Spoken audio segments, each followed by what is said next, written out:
यदि मैं ऐसा जानता कि पृथ्वी वीरों से शून्य हो गई तो कभी ऐसा प्रण ही नहीं करता, अपना उपहास नहीं कराता इस रंगभूमि पे। जनक जी उदास हो गए।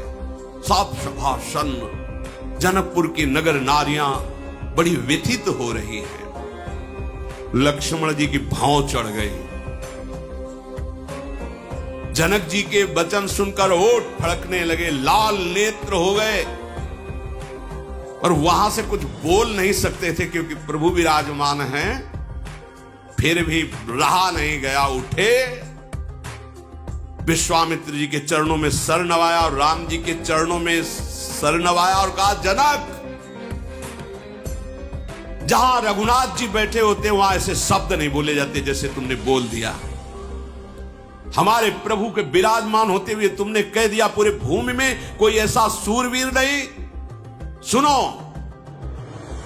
मैं अभिमान से नहीं कहता, भगवान को साक्षी करके कहता हूं, अगर हमारे प्रभु का इशारा हो जाए तो संपूर्ण ब्रह्मांड को कांचे घड़े मिट्टी का जैसे कच्चा घड़ा होता है ऐसे तोड़ दूं।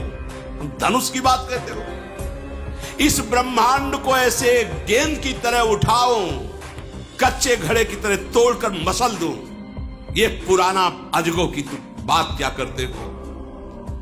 सुमेरु पर्वत जो 4 लाख योजन का है, मूली की तरह उखाड़ कर अभी तोड़ दूं। वचन साक्षी भगवान है, अगर ये आदेश कर दे तो अभी। ये बेचारा पुराना धनुष जिसको लेकर तुमने ऐसी बात कर दी, जहां हमारे प्रभु सभा में विराजमान है, तुमने ऐसी बात कह दी। प्रभु आप आज्ञा कीजिए। लक्ष्मण जी ने कहा, इनको दिखाओ कि वीरता किसे कहते हैं। पृथ्वी कांपने लगी जब लक्ष्मण जी आवेश में आ, दिशाओं के हाथी चिघाड़ने लगे, राजाओं के पसीना आ गया। लक्ष्मण छोटे राजकुमार लाल लखन लाल के वचन, सब बड़े बड़े जितने बैठ सब के पसीना आ गया। विश्वामित्र जी ने इशारा किया,